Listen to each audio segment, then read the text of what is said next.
Olá pessoal, tudo bem? Bem-vindos mais uma vez aqui ao canal Mais Humanidades. Eu sou o professor Paulo Mendes e vou tratar contigo nessa aula de revisão, pensando em Enem, pensando nos principais vestibulares, sobre urbanização brasileira. Né? Vou tratar do que, basicamente? Do processo de urbanização, com as suas características, os problemas, né, normalmente que apareceram ou que aparecem nesses, né, processos de urbanização e os desafios. Para quem não conhece, né, tá aqui ó, uma imagem numa foto da cidade de São Paulo. A resolução não tá boa, mas a partir do estádio do Pacaembu, né? Então olhando, né, do Pacaembu a partir da Praça Charles Miller e lá ao fundo a Serra da Cantareira. Tá certo? Então, você não veio nesse canal para ficar vendo a Serra da Cantareira, obviamente, né? Vamos falar de urbanização, que é o que nos move por aqui. Então, bora lá, ó. É importante observarmos uma coisa, né, de partida.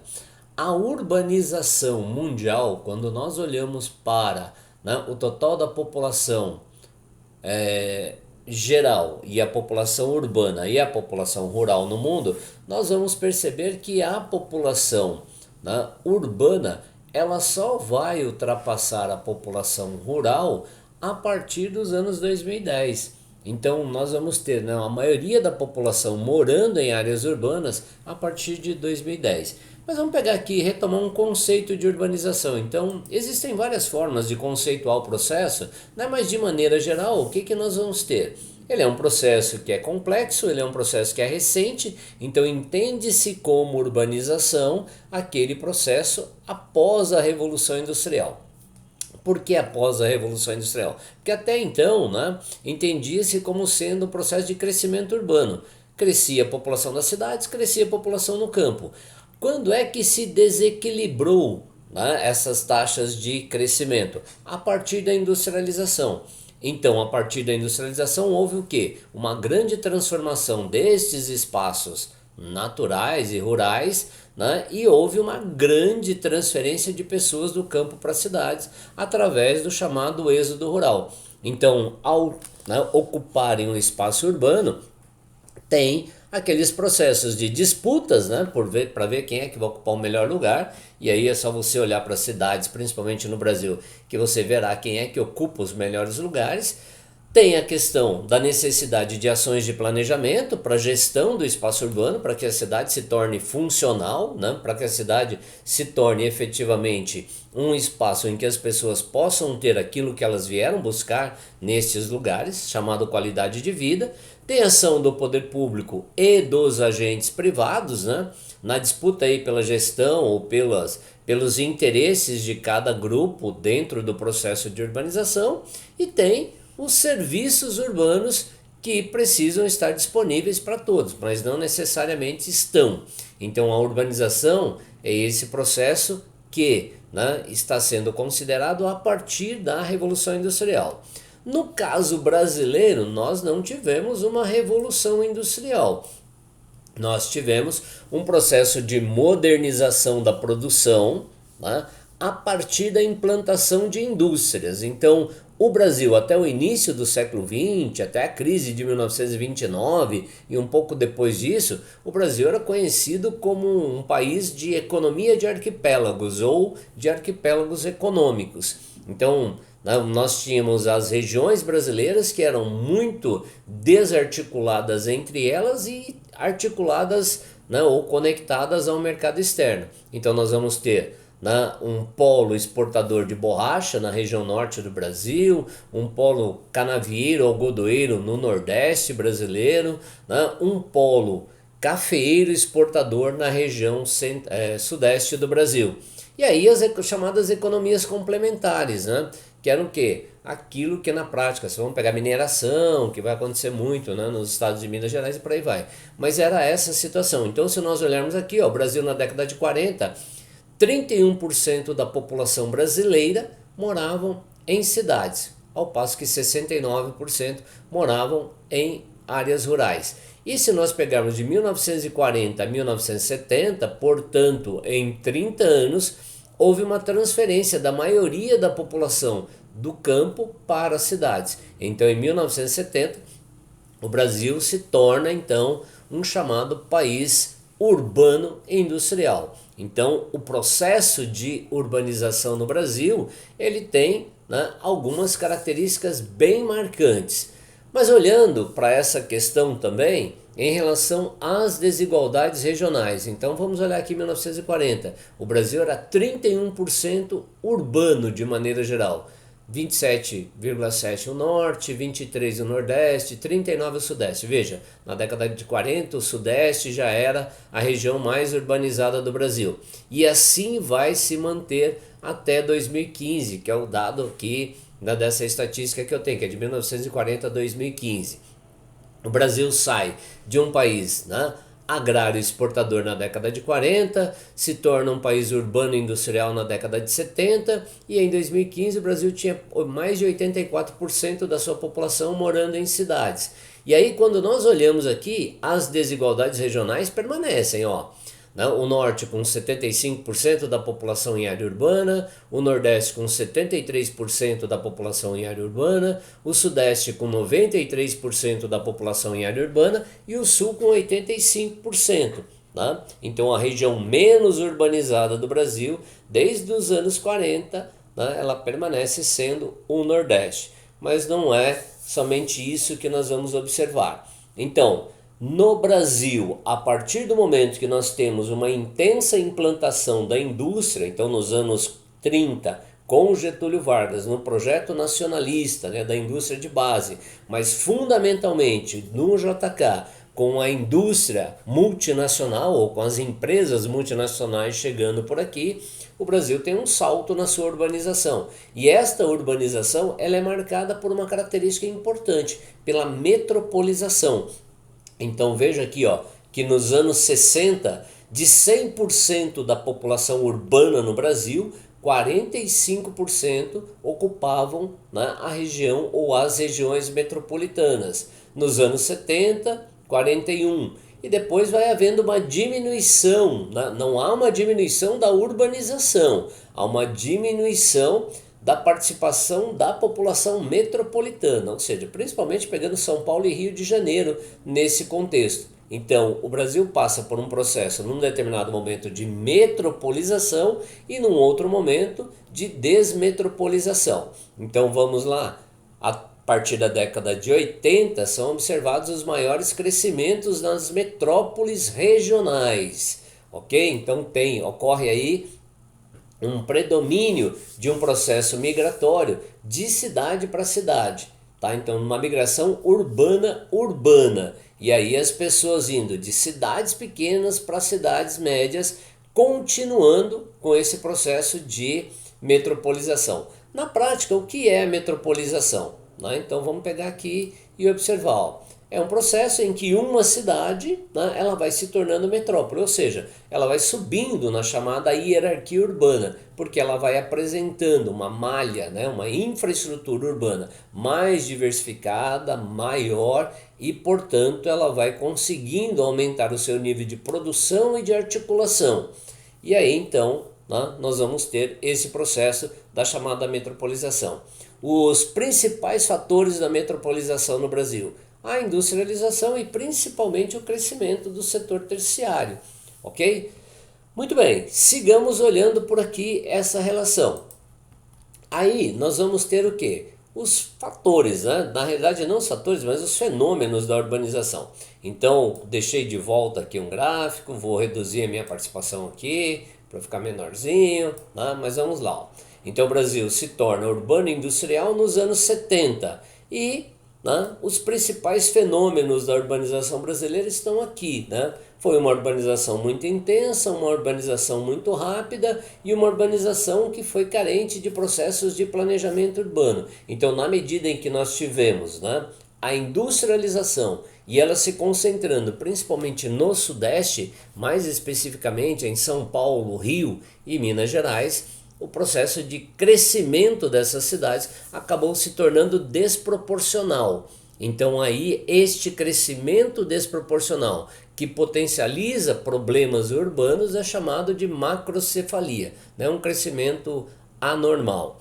Outra coisa que nós tivemos muito, e aí é um aspecto sempre abordado nos vestibulares e no Enem, é a questão da segregação socioespacial. Então é quando eu separo a população, né, nas cidades ou no espaço urbano a partir das, né, condições socioeconômicas. Então, aquelas classes mais ricas ocupando as áreas com melhor infraestrutura e serviços, e aquela outra parcela da população ocupando os outros espaços normalmente mais periféricos ou mais com menor carência não, com maior carência de infraestrutura. E aí nós vamos ter processos, né, de intensa periferização, favelização, que são formas de visualizarmos, por exemplo, a chamada macrocefalia urbana. Outra coisa importante é observarmos que a especulação imobiliária associada à questão, né, da baixa oferta de moradias para a população, principalmente de baixa renda, associada à questão do desemprego, associada à questão do aumento da pobreza, isso tudo, né, junto com a especulação imobiliária, isso tudo acabou provocando um processo que é chamado de gentrificação em algumas áreas. Então a gentrificação nada mais é do que aquele processo de transformação de bairros que antes eram de baixa renda e que acabaram se tornando mais valorizados. Exemplos de processos que acentuam a gentrificação ou de, né, situações que vão acentuar a gentrificação, nós podemos pegar, por exemplo, aspectos ligados a grandes eventos. Vamos pegar a Copa do Mundo, por exemplo, Olimpíadas, por exemplo. Por quê? Porque o Estado acaba colocando muita verba em determinados lugares. E para você que está olhando para o Brasil, né, vamos pegar o caso do Rio de Janeiro, por exemplo, Olimpíadas. O Estado vai lá, faz um processo de desapropriação de algumas áreas, constrói prédios, né, para manter uma vila para os atletas, e depois das Olimpíadas esses apartamentos eles vão ser vendidos. A pergunta é quem morava antes nesse lugar e quem está morando agora. Então, na medida em que vão havendo, né, os novos investimentos e as melhorias nesses espaços, né, esse processo de gentrificação ele vai se tornando cada vez mais acentuado. Então, né, esses novos moradores que chegam, eles vão causar a expulsão dessa população original, tá? Então esse é um processo que, se nós formos olhar para a cidade de São Paulo como um todo, ou para as cidades brasileiras como um todo, né, é um pouco aquela lógica dos círculos concêntricos. O que isso significa? Que a cidade se forma a partir de um centro histórico e ali ela vai melhorando a sua infraestrutura e ela vai encarecendo, ela vai expulsando as pessoas que não têm esse poder aquisitivo para outras áreas e de repente você tem um enorme processo de periferização. Para finalizar então, ó, voltando, se lá nos anos 40, né, nós começamos a ter um intenso processo de metropolização, aí nós vamos ter também um processo de desmetropolização. Então, na medida em que, né, o espaço urbano das metrópoles vai se tornando cada vez mais caro, tá, muitas empresas, por exemplo, começaram a sair desses espaços buscando outros. Então, o alto custo produtivo associado ao custo da produção, né, dos terrenos, associado ao fato de que a mão de obra nesses espaços vai se organizando, né, e vai, obviamente, se tornando mais cara, porque vai tendo maior qualificação, maior participação sindical, né, isto fez com que várias empresas saíssem dessas áreas e fossem buscar outras áreas. Por outro lado, uma parte da população também vê nestes espaços metropolitanos o quê? Uma saturação dos serviços urbanos. Então você tem um transporte saturado, você tem um trânsito muito saturado, você tem um conjunto de fatores que faz com que, né, muitos desses moradores busquem lugares onde os indicadores de poluição sejam menores, os custos de vida sejam menores e os benefícios oferecidos por essas cidades menores, porém muito bem localizadas, ou seja, próximas às metrópoles ou com fácil acesso a essas metrópoles, com que essas cidades passassem a ter o quê? Um grande fluxo de imigrantes para elas. Então, se nós formos olhar aqui para o caso de São Paulo, né, por exemplo, nós poderíamos falar, por exemplo, da questão da metropolização de Campinas, da metropolização de Santos e da região da Baixada Santista, da metropolização de Sorocaba, da metropolização, por exemplo, de São José dos Campos. E aí até se cria um novo conceito dentro da questão da urbanização, que é a ideia da macrometrópole. Eu não estou falando de megalópole, gente, estou falando da ideia de você ter, né, várias regiões metropolitanas que vão se conectando cada vez mais, ok?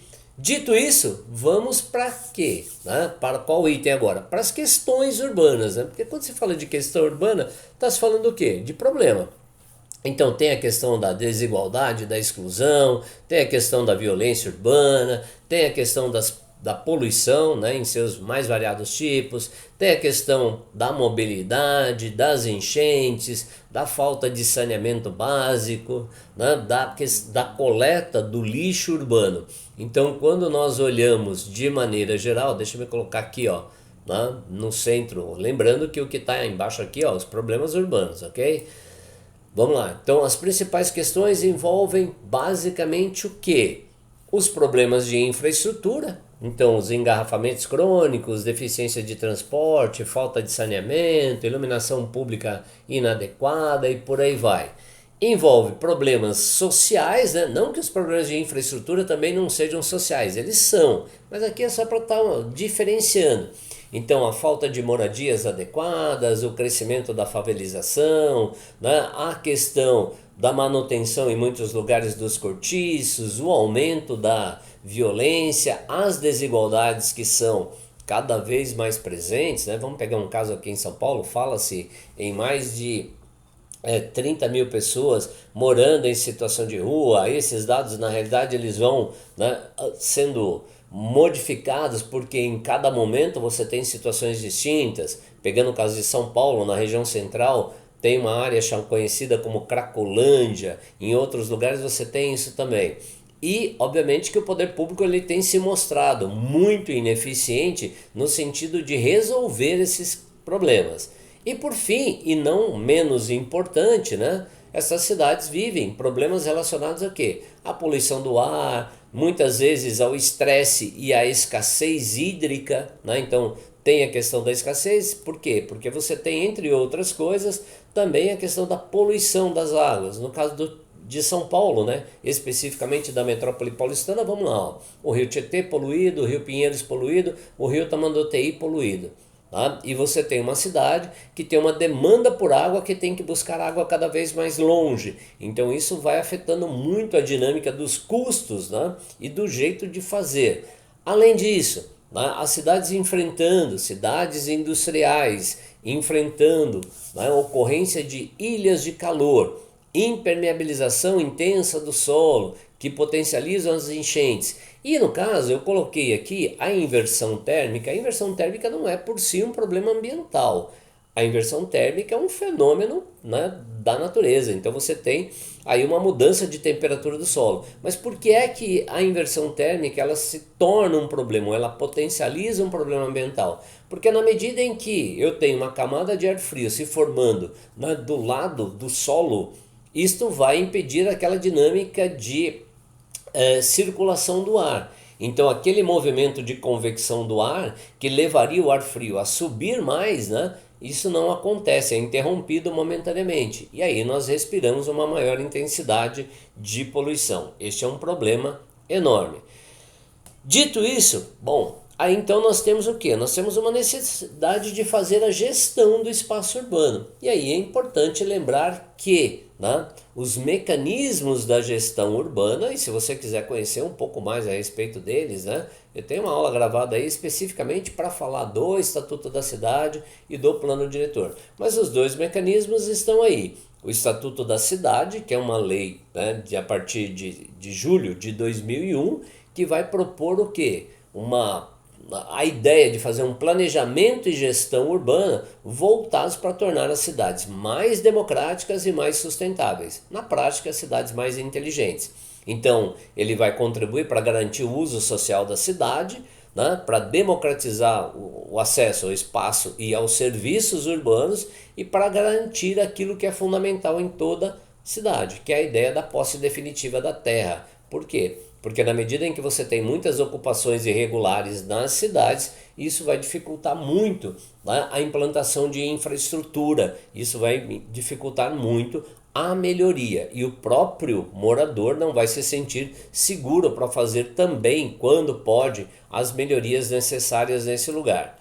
E o plano diretor? Bom, o plano diretor é aquele instrumento fundamental, né, para o desenvolvimento de uma política municipal. Então ele vai regular a ocupação e proporcionar, né, melhores condições de vida para a população. Então ele é um plano de longo prazo.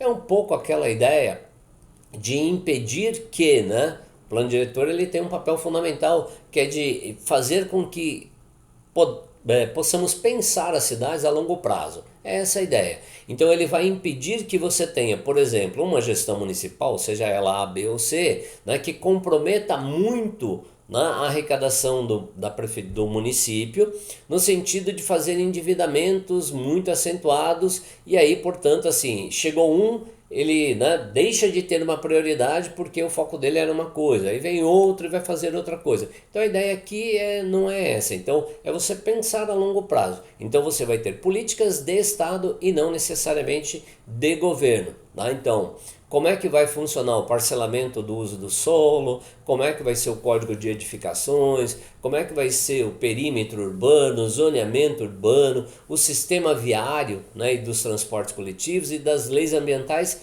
para um longo período. Então não mais somente para uma gestão aí de 4 anos. Então o plano diretor associado ao Estatuto da Cidade são os dois mecanismos que nós temos aí para fazer a gestão ou para tentarmos fazer com que a gestão urbana ela seja um pouco mais democrática. Eu peguei aqui, né, exemplos de situações, então vamos pegar uma situação concretíssima em São Paulo. Tem aqui mostrando a represa Billings, né, que é um reservatório que foi construído aqui em São Paulo lá na década de 20, quando um engenheiro que trabalhava para a Light, ou que foi contratado pela Light, né, que é Light and Power, que era a empresa responsável pelo abastecimento de energia aqui, né, ele foi chamado para construir uma barragem para geração de energia, para eletrificação. O processo era de eletrificação da cidade. Aí ele constrói a Billings, né, para fazer uma usina hidrelétrica lá embaixo, lá em Cubatão, né, lá basicamente no nível do mar. Então você faz a barragem e joga a água lá para baixo para gerar energia. Só que conforme o tempo foi passando, esta área do manancial Billings ela foi sendo densamente ocupada pela população. E, né, a regra é muito clara, essa área não poderia ter essa densidade de ocupação. Por quê? Porque nas áreas de preservação de mananciais as leis são específicas, você só pode comprar o terreno dentro de uma metragem específica e só pode desmatar até 10%. Então aqui no caso, né, o que está se ilustrando? Aquela ideia de que você, na medida em que você vai intensificando a ocupação, os resíduos que essa população produz acabam indo parar dentro da represa. Além disso, na medida em que se tira a vegetação, os níveis de assoreamento da represa vão se acentuando muito. E na figura de baixo você tem o quê? As palafitas lá em Manaus, né? Então esses são exemplos daquilo que tanto o plano diretor quanto o Estatuto da Cidade têm que atuar para impedir que essas situações aconteçam, né? Então você tem que proporcionar moradia adequada para a população, ter um projeto de moradia, vários projetos de moradia que deem conta das demandas. Você tem que ter projetos de saneamento básico que deem conta das demandas. Na última estatística que eu vi a respeito de saneamento básico, nós temos no Brasil, de maneira geral, né, cerca de 14% da população que ainda não tem acesso à água tratada encanada. E o esgoto, no caso, né, o esgoto brasileiro, de forma geral, nós temos aí 55% somente do esgoto sendo coletado. E desse esgoto que é coletado, metade dele acaba sendo tratado. A outra metade é coletada e vai parar dentro do rio novamente. No caso das imagens da direita aqui, nós temos o quê? Uma vista aérea do projeto que foi desenvolvido pelo arquiteto Rui Otaki na favela de Heliópolis, aqui em São Paulo. Então a ideia de construção de moradias populares, né? E aí você vai tendo o quê? Um processo de melhorias, né, para a população do local. Não só melhorias do ponto de vista da moradia, mas de outros serviços que são fundamentais. E aí então, para fechar a aula, a gente precisa olhar para o quê, né? Então, se nós temos uma cidade que num determinado momento se tornou um espaço segregador, se nós temos uma cidade que ao longo do tempo a especulação imobiliária associada a outros fatores foi promovendo uma expulsão de uma parcela da população para algumas áreas mais distantes, estas cidades elas precisam passar por reformas. Reformas que façam o quê? Que reabilitem aquelas áreas abandonadas, que restaurem o patrimônio, né? Que reciclem, por exemplo, do ponto de vista geral, edificações, praças e parques, de forma que você possa ter um maior adensamento de pessoas, né? Vamos lá, prestando atenção nisso, hein? Maior adensamento de pessoas naquelas áreas onde estão os melhores, ou que tem uma maior infraestrutura e de serviços. Então você tem uma cidade onde o nível de adensamento seja maior do que aquela cidade espraiada, né? A exemplo do que acontece muitas vezes nos lugares como por exemplo em São Paulo. Então, você fazer tratamento estético, redefinir o uso de via, melhorar padrão de limpeza, de conservação, né? Você reforçar aquilo que é fundamental, a acessibilidade por transporte, seja ele individual ou coletivo, às pessoas, né? E você organizar as atividades econômicas de forma que as pessoas que moram em áreas mais distantes, elas tenham como trabalhar, viver, né, próximos dos seus locais de moradia, do que ter que fazer todo dia meio que aquele processo de migração pendular. Por isso, assim, quando nós olhamos vamos fazer aqui um apanhado geral, tá? Quando nós olhamos para a urbanização brasileira, nós percebemos que há uma necessidade enorme de garantirmos às pessoas, principalmente as menos favorecidas economicamente, ou se quisermos as mais pobres, né, a garantia do direito à cidade. Então, para fechar, uma síntese, nós vamos ter no Brasil, não só no Brasil, no mundo, né, aquele casamento entre a indústria e a cidade. Então, a cidade é anterior à indústria, mas a cidade ela passa a crescer, né, muito fortemente a partir da industrialização. Então, no Brasil, olhando aqui para essa primeira fase da urbanização, que vai coincidir aí também com o quê? Com o processo de industrialização. Então, era um país pouco urbanizado, a lógica dos arquipélagos econômicos, aquela coisa de que a elite econômica brasileira era uma elite agrária e não queria modernizar o país, porque ela não queria sair do campo, e havia uma carência muito forte de transportes e de comunicação. Aí nós temos o que? A fase do governo Vargas, aquela criação da indústria de base. E nesse processo da criação de uma indústria de base, vai se intensificar o processo de urbanização. Essa indústria de base se concentra no Sudeste e, portanto, nós vamos ter a urbanização no Sudeste também bastante acentuada. Seguindo, uma terceira fase, JK, né? Pegando aí dos anos 50 aos anos 80, JK de 56 até 61, e aí você tem o que, né? A industrialização mais avançada, nós vamos ter a ideia da construção de Brasília, a integração regional, os projetos de infraestrutura, né? O grande plano de modernização do Brasil, que foi chamado de plano de metas, e o tripé econômico. O tripé econômico, para quem não se lembra, né? Aquele acordo do governo federal com os capitalistas brasileiros e com os capitais internacionais. Então o governo federal ou o Estado brasileiro se encarregou de montar toda a infraestrutura para o desenvolvimento do país, e aí no caso inclusive a política rodoviarista. O capital nacional ficou com as indústrias de bens de consumo leves, né? E o capital internacional com a indústria de bens de consumo duráveis, né? Então o nacional não duráveis e o internacional com bens de consumo duráveis. E os governos militares mantiveram esse projeto econômico de pegar dinheiro lá fora, trazer para cá e tentar modernizar o país. Então, nesse período de 50 a 80, nós tivemos como resultado o que está destacado em amarelo, né? intensa urbanização, intensa periferização, intensa favelização e intensa segregação espacial. Por quê? Porque a partir dos anos 70, o Brasil, que tinha crescido muito economicamente, né? Mas a partir de 73 nós temos a crise da dívida. E aí uma intensificação da pobreza gigantesca que, associada à repressão política, impediu que os trabalhadores pudessem, né, ter uma organização mais intensa ou efetiva no sentido de lutar aí por melhorias de qualidade de vida e de melhores salários. Quando eu falo aqui de uma quarta fase, eu estou falando do que? Né? A partir dos anos 90. Quarta fase do que especificamente? De um processo de industrialização.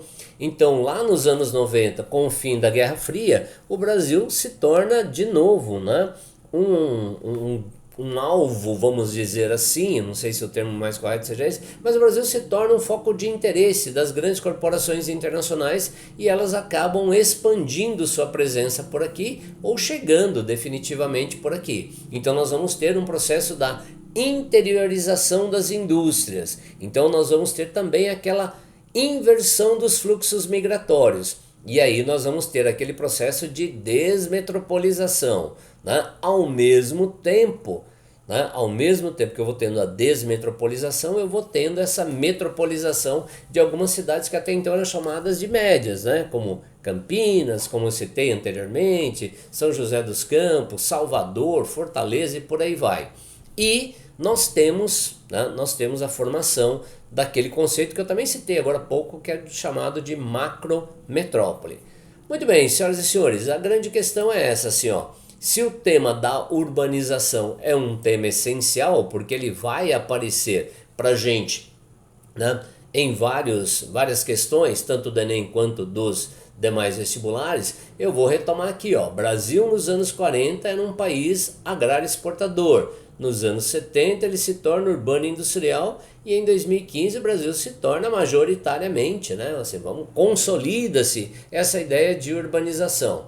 Eu peguei aqui uma ideia de divisão regional dos anos 40, né, ou lá em 45, mas não é isso que importa, a gente teria que olhar para cá. Então, de acordo com o IBGE e da regionalização em macro-regiões, a região mais urbanizada é o Sudeste, né, com 93%. Depois nós vamos ter quem? A região, ó, interessante, ó, a região Centro-Oeste, ela vai aparecer como a segunda região mais urbanizada do Brasil.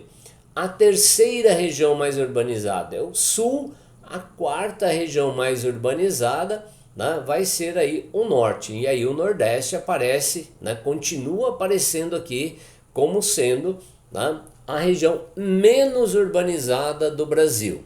Então o Brasil, dentre todas as questões que tem, né, pensando em termos de urbanização, ainda tem essa questão das desigualdades regionais no que diz respeito a, né, este processo. Eu espero que, né, possa ter contribuído contigo. Deixo aqui, ó, as minhas referências bibliográficas utilizadas, né? O professor Manuel Corrêa de Andrade com Geografia Econômica, a professora Ana Fani, né, com o livro A Cidade e depois com Espaço e Indústria, o Roberto Lobato Corrêa na questão do pensamento sobre espaço urbano, o professor Milton Santos, né, no seu livro lá sobre a urbanização brasileira, e também, né, pensando aqui a respeito da urbanização e a cidade nas perspectivas geográficas, né? E aí então é isso. Eu espero que você tenha um bom desempenho no seu Enem, espero que você tenha um excelente desempenho, né, nos outros vestibulares que for fazer também, e nós continuaremos por aqui, tá certo? Se você tiver alguma dúvida, entra aí no comentário do vídeo, coloca lá que será um prazer te responder, tá bom? Grande abraço, fiquemos, né, juntos por aqui e que vocês possam fazer excelentes provas. Tchau, tchau.